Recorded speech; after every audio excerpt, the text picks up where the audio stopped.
Welcome back to my YouTube channel. In today's video, we're going to talk shoulders.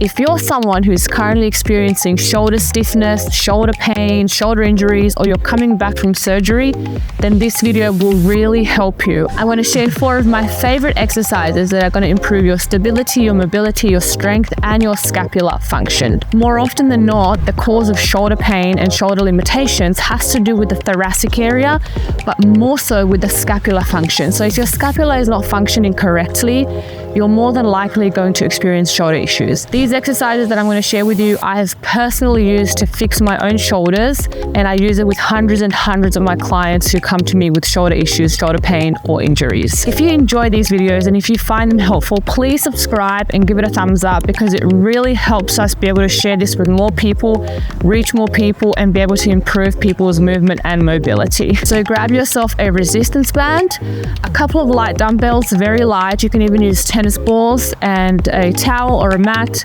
and a wall, and that's all you need. So let's get into it. The first exercise is the Andrew Locke Big 3. Now, this shoulder protocol was introduced to me by the amazing Dr. Andrew Locke, and it pretty much fixed my shoulders within a space of a month. It is amazing for stabilizing your shoulders, helping your scapular function, and just overall building strong, resilient shoulders. So you're going to assume a position on the ground, on the floor, with your head on the floor. You're going to grab 2 dumbbells. I'm using blocks here. You can use tennis balls. You can use something light. If you're going to use dumbbells, don't make them heavy. 1 or 2 kilos is plenty. So you're going to grab the dumbbells in 3 different positions, starting off with the palms down grip.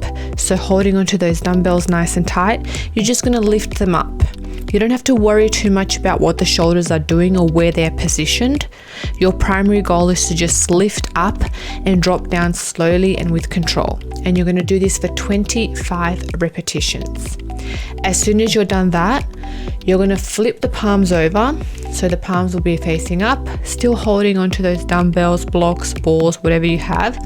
You're going to repeat that for another 25 reps. Again, focusing on slow, fluid motions up and down and soft contact with the ground.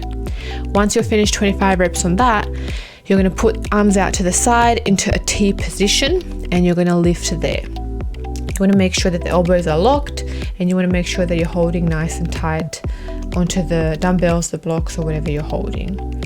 Forehead is on the ground and body line is nice and tight.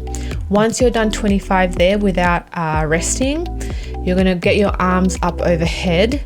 And this is one that I added into the Andrew Locke Big 3 protocol.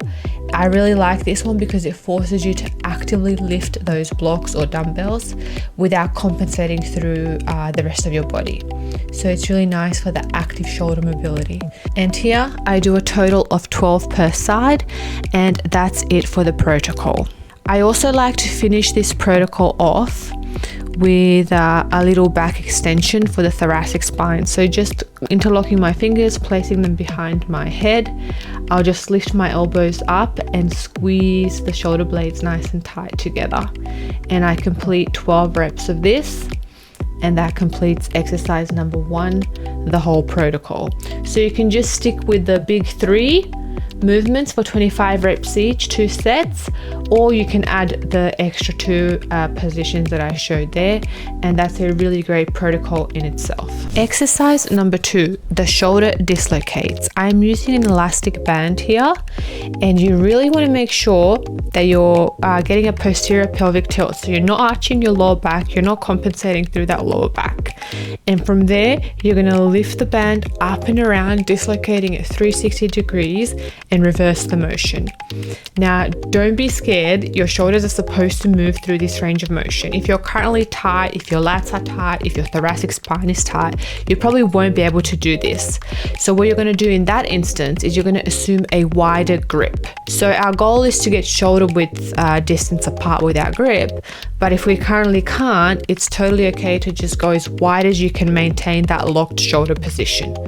And then make sure that you're articulating all of the movements of the shoulders: elevation, depression, protraction, and retraction as well. So if you're still struggling to dislocate even with a wide grip, you can just break the movements down into two parts.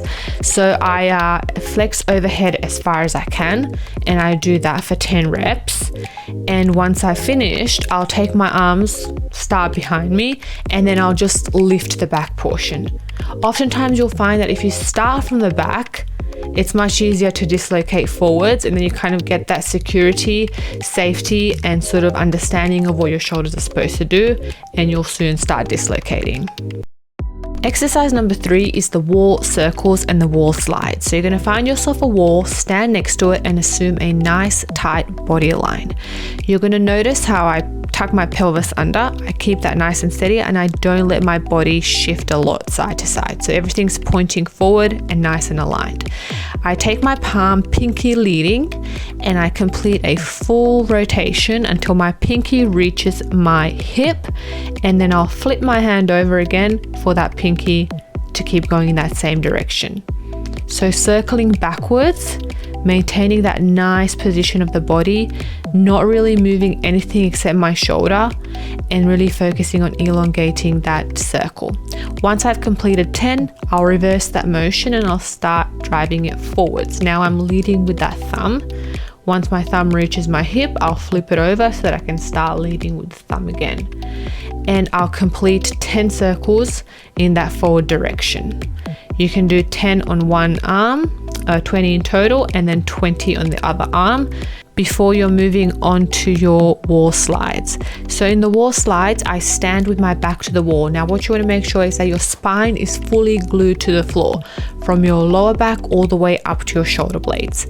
And I start the movement off with my palms on the wall, pinkies up. And this position is much harder because you're internally rotating, you're trying to lift that up. So you're really using those shoulders actively, trying to get up as high as you can with locked elbows, and then sliding the palms down. So leading with that pinky all the way up, keep pressing your spine into the wall. The spine should not come off at all. There should be no light escaping. So it's constant tension and actively moving the shoulders up and down. So you're going to do 10 slow and controlled reps in this position. And then you're going to flip the palms to face forward, which means you're going to be leading with the thumbs. Again, same concept, keeping the spine glued on the wall. There should be no light escaping, everything nice and tight contracted. Lift up as high as you can whilst maintaining locked elbows, and then come down nice and slowly. It should be happening really slowly, really controlled, no rushing, no glitching, and sort of like filming yourself is a great way to be able to see where the imbalances are and what you need to work on. So 10 reps of one direction with your palms facing to the wall, and 10 reps in the other direction with your palms facing out. Exercise number 4 is the diagonal lat pull. So I assume a kneeling position. I take my opposite hand and I put it onto my hip where it's going to stay nice and tight. So with my working arm, I'm going to reach over my body, try to touch the wall, and then I'm going to pull down. I'm imagining like I have a rope that I want to pull down into my back hip and really actively engage in sort of like an isometric position where I'm pulling that rope and then squeezing my lat at the bottom. So even though I'm not using any weight here, I'm still using actively my muscles and imagining that pull of the rope and how I would depress my scapula, engage my lat, squeeze, and really pull that shoulder blade down. So doing this for 10 reps, nice and slowly, you're going to feel every single muscle in your upper back, in your shoulder blade, in your lat. So really focusing on getting that really deep stretch as you're reaching for the wall, and then pulling down actively like you have a heavy rope that you want to pull down into your hip. So you're going to complete 10 reps on one side and then 10 reps on the other. Bonus exercise, the one arm plank hold. I absolutely love this exercise because it forces you to really stabilize that shoulder by not moving your pelvis, by pushing through that shoulder, by protracting the shoulder blade, and by really placing all of that weight onto that one arm. It's really good for straight arm strength. So you're just going to assume a plank position. You're going to shift weight into one shoulder, and without moving anything, you're going to push the ground away. You're going to grow taller through your shoulder, and you're going to hold for 5 seconds on one arm before changing positions and holding it on the other arm. So try not to twist. 5 seconds and 5 seconds. You can work that position with the opposite arm out, or you can work the position, as I really like to do it, with the arm behind you, because this forces you to really feel your back, if you're arching it, if you're curving it, if it's flat, and really reminds you to hold that nice tight core position. So again, shifting from arm to arm, holding for 5 seconds, repeating 5 times on each arm. This is magic for your shoulder blades. So there you have it, guys. To recap, we have Andrew Lock Big 3, we have the shoulder dislocates, we have the wall circles and the wall slides, we have the diagonal lat pulls, and we have a bonus plank hold, which is going to really improve your stability and your scapular control. I would suggest that you do the Andrew Lock Big 3 every single day, 25 reps of each movement for 3 rounds. Start with 2, work your way towards 3.